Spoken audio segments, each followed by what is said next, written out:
Hello students, Asia cup जीतने की आप सभी को हार्दिक बधाइयां, हार्दिक शुभकामनाएं।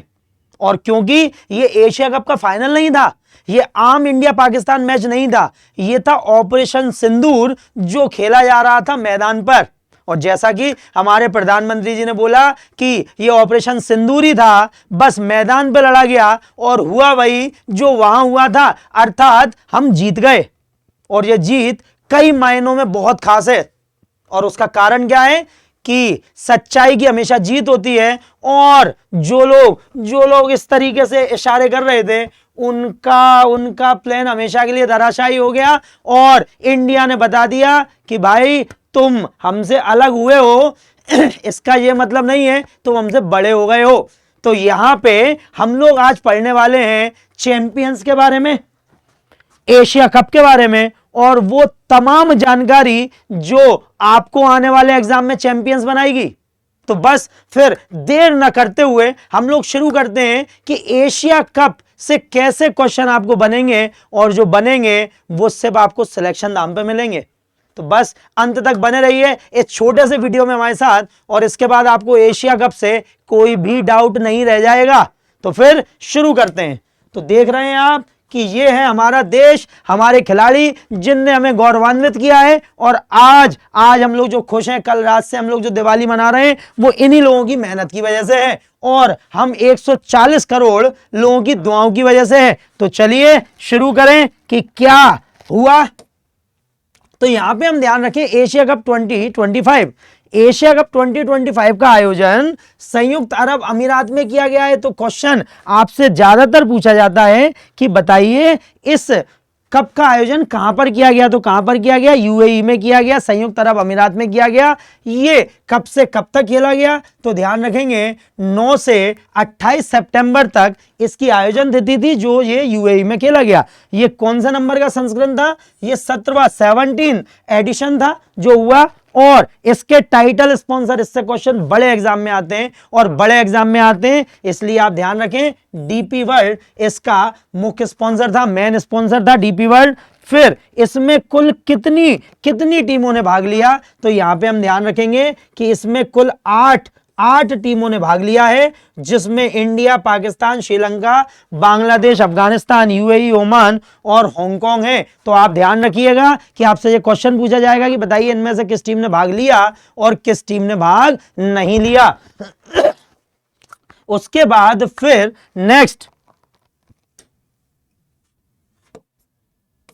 जो पॉइंट हम आपके लिए लेके आए हैं वो ये है कि यहां पर कुल मैच, टोटल मैच जितने खेले गए इस टूर्नामेंट में वो थे 19। कितने थे? 19। और इसका प्रारूप कौन सा था? तो ये T20 प्रारूप था। कौन सा प्रारूप था? T20। देखिए ध्यान रखें कि एशिया कप जो है वो ओडीआई भी होता है 50 ओवर्स का, ठीक है, और ये बदलते रहते हैं। वो कैसे बदलते हैं वो हम आपको अभी आगे बताने वाले हैं, ठीक है। अब टूर्नामेंट फॉर्मेट क्या था? तो भाई ये टूर्नामेंट का फॉर्मेट जो प्रारूप था वो था ग्रुप स्टेज और नॉकआउट, अर्थात ए और बी 2 ग्रुप थे, उनमें से दोनों टीमें जीत के अपने नॉकआउट में पहुंची, नॉकआउट में हराकर पहुंची फाइनल में। और फाइनल में वही हुआ जो होना था, जो तय था कि हमने पाकिस्तान को बुरी तरह से मजा चखाया। और ये आप ध्यान रखें कि इसमें भारत ने पाकिस्तान को 5 विकेट से हराकर 9वीं बार एशिया कप का खिताब अपने नाम कर लिया है। एशिया कप में सबसे ज्यादा जीतने वाली टीम कौन सी बन गई? वो बन गई भारत। और यहां पे एक स्कोर है कि भाई पाकिस्तान ने 146 रन बनाए थे, भारत ने 147 रन बना लिए। तो हम 5 विकेट से इस मुकाबले में जीते। और जीते क्या? हमने तो गजब ही कर दिया। उसके बाद फिर भारतीय टीम के कप्तान थे सूर्य कुमार यादव, इन्हें आप जानते हैं भाई, थे ना। तो ये तो 360 डिग्री प्लेयर हैं जो किसी भी दिशा में कभी भी शॉट मार सकते हैं, ठीक है, सूर्य कुमार यादव। और पाकिस्तान के कप्तान सलमान आगा। सिलेक्शन नाम उनका फोटो लगाना उचित नहीं समझता, इसी वजह से यहां पे आपको स्क्रीन पे उनकी कोई भी इमेज नहीं दिख रही है, वो डिजर्व नहीं करते हैं, इसी वजह से यहां पे आपको कोई फोटो पाकिस्तानी की नहीं दिख रही है। तो आप ध्यान रखेंगे सलमान आगा जो है वो यहां पर पाकिस्तानी टीम के कप्तान थे। उसके बाद फिर यहां पर विजेता को कितनी राशि मिली है? कितनी राशि मिली? तो वो मिली है 2.6 करोड़ रुपए के समथिंग राशि मिली है, ठीक। आप ध्यान रखेंगे इसे कि कितनी राशि मिली, 2.6 करोड़ रुपए की राशि मिली, और उपविजेता जो है उसे 1.3 करोड़ रुपए की राशि प्राप्त हुई। तो ये भाई राशियों से क्वेश्चन बहुत आते हैं, हम हर वीडियो में बोल रहे हैं कि अब पेपर वैसे नहीं रहे जो 3 या 4 या 5 साल पहले आते थे, अब बहुत पेनिटेटिव मोड में घुमा के क्वेश्चन पूछे जाते हैं, और वहीं पे होता है असली खेला। ये तो खेल था, लेकिन एग्जाम में अगर आपने इस तरीके से पढ़ा तो खेला होना तय है, आप एग्जाम में पास होने वाले हैं, तो ध्यान रखें इसे। उसके बाद फिर एशिया कप का पहला मैच जो हुआ वो 9 सितंबर को हुआ था अबू धाबी में, शेख जायद स्टेडियम में। कहां हुआ था, शेख जायद स्टेडियम में। और किस किस के बीच, अफगानिस्तान और हांगकांग, 2 टीमों के बीच ये मैच खेला गया था। इसके बाद भारत का पहला मुकाबला दुबई में हुआ था, जो 10 सितंबर को खेला गया था, और यूएई के खिलाफ भारत ने जीत दर्ज की थी। तो ध्यान रखेंगे आप।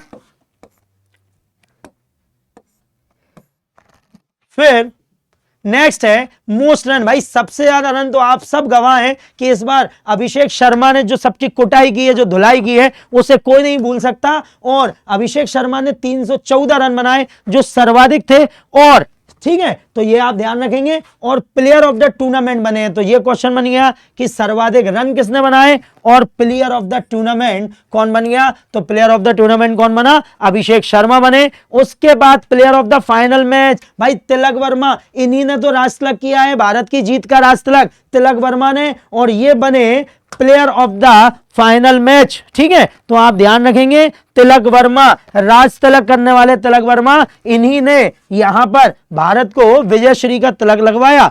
फिर है हाईएस्ट विकेट टेकर बॉलर या मोस्ट वैल्यूएबल प्लेयर, और ये दोनों एक ही खिलाड़ी हैं जिनकी गुगली, जिनकी फिरकी ने पाकिस्तानियों को चारों खाने चित कर दिया। इनने एक ही ओवर में 3 विकेट निकाल के मैच का पासा पलट दिया। तो ये है कुलदीप यादव जो कि बने मोस्ट वैल्यूएबल प्लेयर। आप ध्यान रखेंगे, हम बोल रहे हैं आपसे कि भाई सिलेक्शन नाम जो आपको पढ़ाने वाला है ना, वो आपको कहीं नहीं मिलने वाला, तो बस आप इस पे बने रहिए, सिलेक्शन नाम को देखते रहिए और अपने जीवन के अच्छे फ्यूचर की ओर आगे बढ़ते रहिए। तो यहां पर फिर है game changer of the match. तो ये है शिवम दुबे जिनने बेहतरीन छक्के मारे और एक बेहतरीन पार्टनरशिप करी संजू सैमसन के आउट होने के बाद तिलक वर्मा के साथ, और इसी वजह से भारत मैच में जीत पाया। तो ये है game changer of the match. फिर नेक्स्ट जो है वो कौन है, वो यहां पे हम ध्यान रखेंगे कि एशिया कप का आयोजन अब 2023, तो इसे आप ध्यान रखें, क्योंकि भाई जरूरी नहीं है 2025 का पूछा जाए, क्योंकि 2 साल में एक बार होता है। तो 23 का एक मैटर हमने इसमें डाला हुआ है। आप देखें कि 2023 का एशिया कप का आयोजन पाकिस्तान और श्रीलंका में किया गया था। कहां किया गया था, पाकिस्तान और श्रीलंका में किया गया था। और इसमें भारत ने जीत दर्ज की थी। ओडीआई फॉर्मेट था 50 ओवर का, और भारत इसमें जीता था श्रीलंका को हराकर भारत। ठीक है, तो ये आप ध्यान रखें। उसके बाद फिर, क्योंकि इस बार तो अभिषेक शर्मा ने सबसे ज्यादा रन मारे 314, लेकिन अगर क्वेश्चन आ जाए कि बताइए अभी तक एशिया कप में सर्वाधिक रन बनाने वाले खिलाड़ी कौन है, तो आप सचिन तेंदुलकर पे चले जाएंगे, विराट कोहली पे चले जाएंगे। नहीं, ऐसा नहीं है। ये है सनत जयसूर्या, श्रीलंका के लेजेंडरी प्लेयर, जिनने बताया कि पावर प्ले का इस्तेमाल कैसे किया जाता है, 15 ओवर में कैसे रन बनाए जाते हैं। यही वो बल्लेबाज हैं जिनने एग्रेसिव बैटिंग करने की शुरुआत की 15 ओवरों में। तो सनत जयसूर्या जिनने 1220 रन बनाए हैं। क्या बनाए हैं, 1220 रन। उसके बाद हाईएस्ट विकेट टेकर, तो ये भी आपने देखा होगा, लसित मलिंगा, बेहतरीन घुंघराले बाल, कर्ली हेयर वाले लसित मलिंगा, और जो कि डालते थे इस तरीके से एक्शन से। तो यहीं पे हम ध्यान रखेंगे, यही है वो व्यक्ति जिन्होंने 33 विकेट आज तक लिए हैं और सबसे ज्यादा विकेट लेने वाले गेंदबाज भी हैं। तो आप ध्यान रखेंगे लसित मलिंगा। कौन है, लसित मलिंगा। अब आते हैं कि भाई जो एशिया कप करवाता है, टूर्नामेंट का आयोजन करवाता है, उससे संबंधित कौन से क्वेश्चन बन सकते हैं। तो ध्यान रखेंगे Asian cricket council Asia cup एक क्रिकेट टूर्नामेंट है जिसका आयोजन एशियाई क्रिकेट परिषद के द्वारा किया जाता है। ध्यान रखेंगे, ठीक है। नहीं आप बीसीसीआई या फिर आप आईसीसी कर दे, नहीं, ये किसके द्वारा किया जाता है, किसके द्वारा, एसीसी के द्वारा किया जाता है। उसके बाद एशिया कप की शुरुआत की गई थी 1983 में, और यह शुरुआत हुई थी एसीसी मतलब एशियन क्रिकेट काउंसिल की स्थापना के साथ, अर्थात एसीसी की भी स्थापना कब हुई है 1983 में, और तभी अनाउंस किया गया था एशिया कप। तो आप ध्यान रखेंगे, देखिए इंपॉर्टेंट, बहुत इंपॉर्टेंट क्वेश्चन है, ठीक है। उसके बाद फिर हेडक्वार्टर, तो एसीसी का मुख्यालय दुबई में है, अर्थात यूएई में है, और इसके अध्यक्ष हैं मोहसिन नकवी जी, वही मोहसिन नकवी जी जिनसे हमारे खिलाड़ियों ने ट्रॉफी लेने से मना कर दिया, क्योंकि ये पीसीबी के भी चेयरमैन है, पाकिस्तान क्रिकेट कंट्रोल बोर्ड के भी ये चेयरमैन है, और इसी वजह से इनसे अवार्ड लेने से, इनसे ट्रॉफी लेने से भारतीयों ने मना कर दिया, ठीक। उसके बाद उपाध्यक्ष हैं पंकज खिमजी, ध्यान रखेंगे पंकज खिमजी। अब सोचिए अगर यह क्वेश्चन आपसे पूछा जाता कि एसीसी के उपाध्यक्ष पंकज खिमजी किस देश से संबंधित हैं, तो पंकज खिमजी तो आप भारत ही कहने वाले थे ना, या बांग्लादेश कहते, नहीं, ये ओमान से संबंधित है, और ओमान क्रिकेट बोर्ड के अध्यक्ष हैं। ये बात आपको कोई नहीं बताएगा, लेकिन ये क्वेश्चन जो है वो एग्जाम में जरूर पूछा जाएगा। तो ओमान क्रिकेट बोर्ड के अध्यक्ष भी हैं। वर्तमान में एसीसी की सदस्य संख्या 30 है, ऑफिशियल लैंग्वेज इसकी इंग्लिश है, और कप्तान सुनील गावस्कर के नेतृत्व में भारत ने 1984 में शारजा यूएई में पहला एशिया कप जीत लिया था। क्या जीता था? पहला एशिया कप जीता था। तो जब 1984 में यह आयोजित किया गया था, तब पहला भी भारत ने ही जीता था। उस समय कौन थे कप्तान? सुनील गावस्कर जी थे, ठीक। उसके बाद प्रारूप, यह एक प्रमुख खेल आयोजन है जो वनडे और टी20 अंतरराष्ट्रीय प्रारूपों के बीच बदलता रहता है, ठीक है। तो आप ध्यान रखेंगे। फिर टूर्नामेंट पहले जो था प्रारूप वो राउंड रॉबिन हुआ करता था। क्या हुआ करता था? Round robin. अच्छा आप बताओ, आप में से कितने लोग हैं जिन्हें राउंड रॉबिन का मतलब पता है? तो पहले जब ये टूर्नामेंट हुआ था तब ये राउंड रॉबिन में हुआ करता था। राउंड रॉबिन मतलब अगर 8 टीमें हैं तो 8 टीमों को एक दूसरे से भिड़ना पड़ेगा, अर्थात 16 मैच होने वाले हैं, ठीक है। लेकिन अब ये बदल गया, अब ये किस में पहुंच गया? अब ये पहुंच गया है ग्रुप वाले, इसमें ग्रुप ए ग्रुप बी दोनों अपने अपने मैच खेलेंगे और नॉकआउट में आकर फिर भिड़ेंगे, ठीक है। तो यहां पर अपन ध्यान रखेंगे कि पाकिस्तान, ठीक, तो जब 1984 में हुआ था तो केवल 3 टीमें इसमें थी, इंडिया, पाकिस्तान एंड श्रीलंका, और ये ओडीआई फॉर्मेट मतलब 50 ओवर का मैच खेला गया था, जिसमें इंडिया ने श्रीलंका को हराकर यह खिताब जीता था, ठीक है। आज तक एशिया कप सिर्फ 3 बार टी20 फॉर्मेट में खेला गया है। कितनी बार? 3 बार। देखो बताया ना हमने कि जो सिलेक्शन नाम पे मिलेगा वो कहीं नहीं मिलेगा। हमारी रिसर्च, हम लोगों की पूरी जो मेहनत है वो सब आपको पास करवाने के लिए है कि आप अच्छे नंबरों से अपने सपनों की नौकरी को पा पाए। तो यहां पे हम ध्यान रखेंगे 3 बार टी20 फॉर्मेट में खेला गया है। पहली बार 2016 में टी20 फॉर्मेट में खेला गया था, और यहां पे भी भारत ने खेला गया था। हमने बांग्लादेश को ही हराकर इसमें हमने अपना पहला टी20 एशिया कप भी जीत लिया था, ठीक है। उसके बाद 2022 में हुआ है और 2025 में हुआ है। तो इसे आप बहुत अच्छे से ध्यान रखेंगे, बहुत बढ़िया तरीके से ध्यान रखेंगे, ठीक है। चलिए आगे बढ़ लेते हैं। फिर अन्य सभी 14 संस्करण एक दिवसीय फॉर्मेट में आयोजित किए गए। तो 17 बताए हमने टोटल, 3 हो गए किसमें? 3 हो गए किसमें? 3 हो गए हैं टी20 में, और बाकी 14 जो बचे हुए हैं वो हुए 50 ओवर वाले में। और भारत ने टूर्नामेंट के पहले 5 संस्करणों में 4 जीते। 1995 से 98 की लगातार 3 एशिया कप जीतने वाली एकमात्र टीम भी कौन सी है? ये है भारत, ठीक है। तो ये आप ध्यान रखेंगे। भारतीय क्रिकेट टीम एशिया कप की सबसे सफल टीम है, जिसने अभी तक ओडीआई और टी20 17 संस्करण में कुल 9 बार खिताब जीता है। कितनी बार जीता है? 9 बार। ध्यान रखना, नवदुर्गा भी चल रही है और 9 बार कितना शुभ अंक है। और आगे भी हम उम्मीद करते हैं कि भारत अपनी लेगेसी को बना के रखेगा, और अगली बार जो एशिया कप होगा, जो बांग्लादेश में होने वाला है 2027 में, उसमें भी भारत ही चैंपियन बनेगा। फिर यहां पर हम ध्यान रखें कि जो अभी तक खिताब जीतने वाली हैं उनमें देखिए भारत 9 बार है, और कब जीत चुका है देखिए, आपको पूरा चार्ट बना के दिया है। 1984, 1988, 1990, 91, एक ही बात है, देखिए डैश लग रही है तो एक ही बात है ना। तो यहां पे अपन ध्यान रखेंगे 1991 और 90-91 एक ही बात है। उसके बाद 1995, 2010, 2016, 2018, 2023 और 2025। उसके बाद है श्रीलंका, क्या है श्रीलंका, और फिर है पाकिस्तान जो 2 बार अभी तक खिताब जीत पाई है। ठीक है, तो आप इस बात को बहुत अच्छे से ध्यान रखेंगे। फिर हम आ रहे हैं कि भारत में एशिया कप की मेजबानी 1990-91 की थी और श्रीलंका को हराकर खिताब अपने नाम किया था। तो भारत ने 1990-91 में भारत में ही एशिया कप का आयोजन किया गया था।